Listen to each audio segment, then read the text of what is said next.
भास्वरा भाभी, माँ रोहिणी मथुरा को। मैं ब्रजराज के बड़े भाई की पुत्रवधू हूँ। यह मेरा पद ही आज मुझे इतना बड़ा दायित्व दे बैठा है। ब्रजराज के सदन की संपूर्ण व्यवस्था और मैया ब्रजेश्वरी को संभालना केवल माता रोहिणी के आशीर्वाद का संबल है।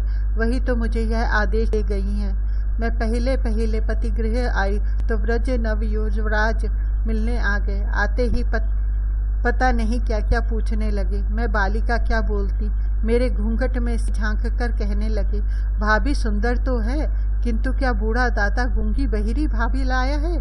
बूढ़ा दादा, मुझे बुरा लगा पति के लिए यह संबोधन, किंतु पता लगा कि उनके सब सखा स्नेह से सम्मान से उन्हें यह कहते हैं। वे अत्यंत सीधे हैं। कुछ कहते हैं तो मुझसे भी ऐसे स्वर में कहते हैं कि जैसे अनुरोध कर रहे हों, लेकिन इतना कम बोलते हैं, इतना सोचकर बोलते हैं कि उनकी बात सब मेरे पूज्य ससुर तक आदेश के समान स्वीकार कर लेते हैं। मुझसे ही उस समय बोले, तुम इस कन्हाई से संकोच न करती तो अच्छा होता। मुझे हंसी आ गई। उनके नील सुंदर सखा झुककर मेरे घूंघट के नीचे ऐसे देख रहे थे जैसे मैं गूंगी हूँ या नहीं, यह जानने को उत्सुक है। मैंने धीरे से कहा, तुमको मैं गूंगी लगती हूँ? वे तो ताली बजाकर कूदने लगे, हंसने लगे। भाभी हंसनी के समान कूजती है।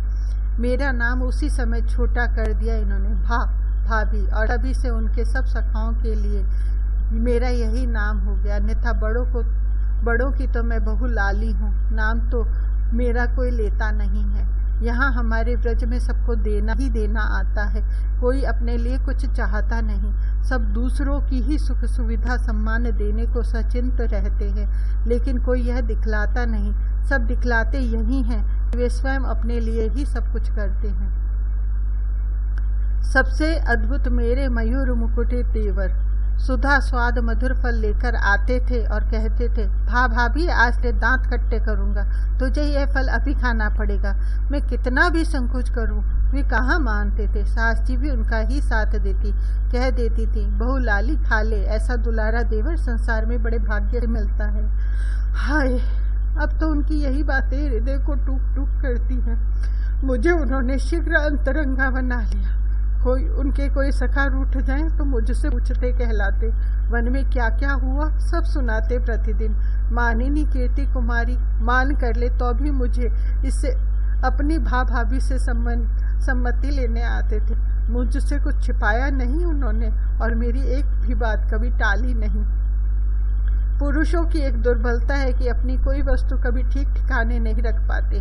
मेरे स्वामी में यह दोष अधिक है और उन देवर में तो बहुत अधिक था। लकुट, श्रृंग, पटुका, रज्जू कहाँ छोड़ी इन्होंने, यह भी स्मरण नहीं रखेंगे और समय पर न मिले तो मुझ पर खींचेंगे। मुझे भी पता लगाना पड़ता है कि ये छोड़ कहाँ आए। बहुत बाल्यकाल से मुझे व्यवस्था प्रिय है। यहाँ आते ही मुझ पर यह दायित्व आ गया और मुझे सब बड़ों का इतना स्नेह मिला है कि मैं जो कर दूँ सबको वही प्रिय हो जाता है। सेवक सेविकाएं तक ब्रजेश्वर बाबा को जब कह देते हैं, बहू लाली ने किया है, बहू लाली ने कहा है, बहू लाली ने भेजा है, तो वही कार्य, वही पदार्थ, वही योजना अपरिवर्तित मान लेते हैं वे। ब्रज की अधिदेवता, ब्रजराज के सदन की संपूर्ण व्यवस्थाओं की संचालिका माता रोहिणी, मेरी रानी माँ ने मुझे आते ही अपना लिया। वे भी सम्मति लेने लगती थी तो मैं संकोच से गड़ जाती थी। मैंने कुछ किया तो वे उसकी प्रशंसा करती थी बार बार। मुझे उनके चरणों के समीप ही बैठकर गृह संचालन की, सेवक सेविकाओं के साथ व्यवहार की शिक्षा मिली। सब वस्तुओं का, सब आवश्यक कार्यों का भली प्रकार ध्यान कैसे रखा जाता है, कब किस पदार्थ की आवश्यकता होती है, यह रानी माँ आश्चर्यजनक रीति से जानती थी। सेविकाओं तक के श्रम सुविधा पर सतर्क दृष्टि रहती थी उनकी। उनसे सीखने योग्य था कि किसी की भी भूल को कैसे संचालिका हंसकर अपनी स्वीकार करती है और कैसे सेवक को स्नेह दान से सत्कृत किया जाता है। अब यह सब मेरे सिर आ पड़ा। सास जी ने, स्वामी ने भी आज्ञा दे दी, बहू लाली बड़ी है तू, ब्रज पर इससे बड़ी विपत्ति नहीं आवेगी। ब्रजेश्वरी को और उस गृह के व्यवस्था को तू बचा सके तो पूरा ब्रज बच जाएगा। मैं क्या व्यवस्था करूंगी? ब्रजेश्वरी मैया मुझे कुछ करने नहीं देती हैं। मैं कोई काम भी करना चाहूँ तो कहती हैं, बहू लाली अब तू किसके लिए श्रम करती है? मुझे अपनी चरण सेवा भी तो नहीं करने देती। अपनी मैया से भी इतना वात्सल्य मैंने नहीं पाया था जितना यहाँ पा रही हूँ। मेरा इतना ही सौभाग्य है कि मेरे कारण ये मुख में कुछ ग्रास ले लेती है। मैं जब कह देती हूँ माँ तुम नहीं खाओगी तो मैं खा नहीं सकती, तब मेरे करों का ग्रास लेना मना नहीं कर पाती हैं। देवर आवेंगे और आपको दुर्बला देखेंगे तो दुखी हो जाएंगे। ब्रजेश्वरी मैया को मनाने का अब केवल यही सूत्र रह गया है मेरे समीप। रानी माँ थी तो सब संभाले थी, उनके रहते कुछ किसी को सोचना नहीं था। कल उनको लेने के लिए मथुरा से रथ आ गया, यह तो होना ही था। ये कब तक अपने स्वामी से पृथक यहाँ रह सकती थी। कंस मारा गया, मथुरा में शांति हो गई, तो रानी माँ को अब यहाँ कैसे रोका जा सकता था। मैं कहीं नहीं जाऊंगी, रानी माँ ने कहा तो मैं उनका मुख देखती रह गई। उन दारुण विपत्ति के दिन में कंस जैसे क्रूर कुटिल का कोप सिर लेकर जिस बहन ने मुझे आश्रय दिया, जिसने मुझे अपनी अग्रजा बनाए रखा, उसे दुखिनी छोड़कर मुझे स्वामी के संयोग का, उनकी सेवा का सौभाग्य स्वीकार नहीं है।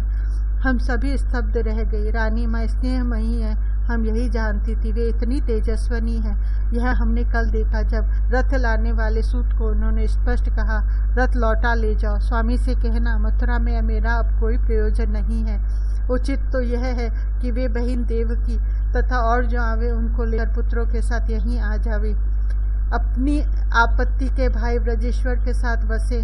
किंतु यदि मथुरा का वैभव, वहाँ का राज्य और राजनीति उन्हें आने न दे तो अब रोहिणी को क्षमा करे, अपनी इस सेविका को मृता मान ले।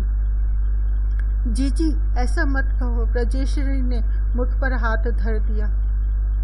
देवकी माता है, किंतु उन्हें क्या पता कि उनके नीलमणि की रुचि कैसी है। वह कितना संकोची है, तुम जानती हो। भूखा रहेगा किंतु किसी से कुछ कहेगा नहीं। उसे कब क्या चाहिए यह वहाँ कोई भी नहीं जानती। तुम वहाँ रहोगी तो मुझे यह सुख से तो रहेगा कि नीलमणि की सुविधा समझने वाली उसकी माँ उसके समीप है। वह तुमसे संकोच नहीं करेगा। जीजी नीलमणि के लिए तुम्हें मथुरा जाना चाहिए। मेरा मुख देखो, मेरे नीलमणि के लिए मथुरा जाओ। रानी माँ के नेत्रों में अश्रु प्रवाह मैंने पहली बार देखा। ब्रजेश्वरी मैया को हृदय से लगाकर वे कितनी देर से सकती रही। बहुत देर में अपने को स्थिर कर सकी और तब बोली, बहन तुम्हारी बात ही उचित है। रोहिणी के ललाट में सृष्टिकर्ता ने तुम्हारे सामीप्य का सुख नहीं लिखा। सब सुखी हों। मुझे नीलमणि के लिए मथुरा रहना चाहिए। सारथी को उन्होंने कह दिया कि प्रातः प्रस्थान करेंगी।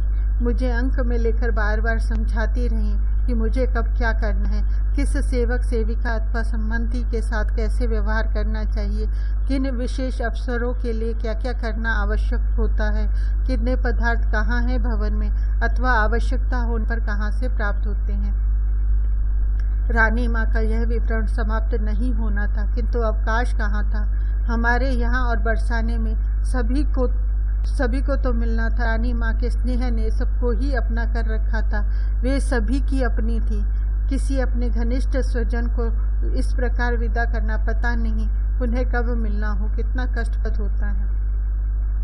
सब बड़े बूढ़ों को, वृद्धाओं को, ऋषि मुनियों को और विप्र पत्नियों को भी रानी माँ से मिलना था। सबको वे सम्मानित करती रहीं, सबकी यथोचित अभ्यर्थना करती रही। सबको उनके आने के पश्चात कल ब्रजेश्वरी ने मुझे लेकर उचित उपहार अर्पित किए। सबके आशीर्वाद, सबके उपहार सविनय स्वीकार किए माँ ने। मेरे स्वामी और उनके सब सखा रानी माँ के बालक हैं। सबको अंक में लेकर माँ को कल समझाना था। सबके अश्रु पोंछने थे अंचल से, कोई कुछ बोल नहीं रहा था। सब माँ की गोद में मुख छिपाकर केवल रुदन करते थे। सबसे करुण था बरसाने की किशोरियों का माँ से मिलना।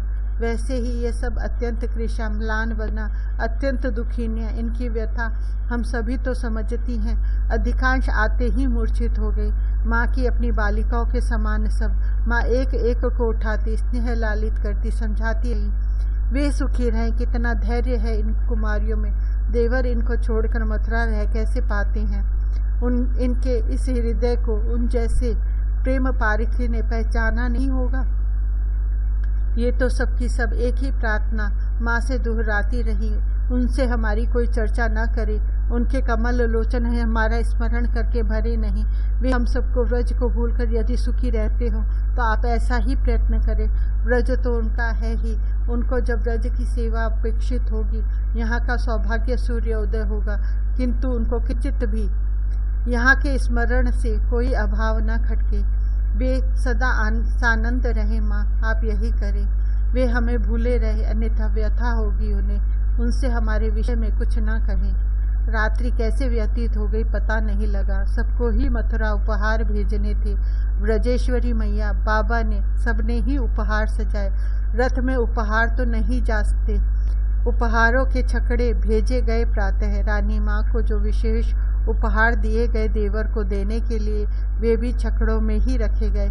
महाराज उग्रसेन को, बाबा वसुदेव को, माता देवकी तथा उनकी सब पत्नियों को उपहार तो सभी के लिए दिए गए। सबके उपहार ब्रजेश्वरी मैया के साथ मैं सजाने में लगी रही। मैं क्या भेजती, मैंने रानी माँ को केवल एक मयूर पिच्छ दिया। कहने को कह दिया, यह कीर्ति कुमारी के प्रिय मयूर का पिच्छ है और वे भी इस पिच्छ के समान अपने शरीर से उच्छिन्न हो रही हैं। वे और उनकी सखियाँ कुछ नहीं कहलावेंगी, किंतु मैं भी देवर को कोई संकेत न दूँ, यह कैसे उचित हो सकता है। रानी माँ सबके संदेश सुना देंगी, सबकी वस्तु दे देंगी। बड़ी प्रबुद्ध स्मृति है माँ की।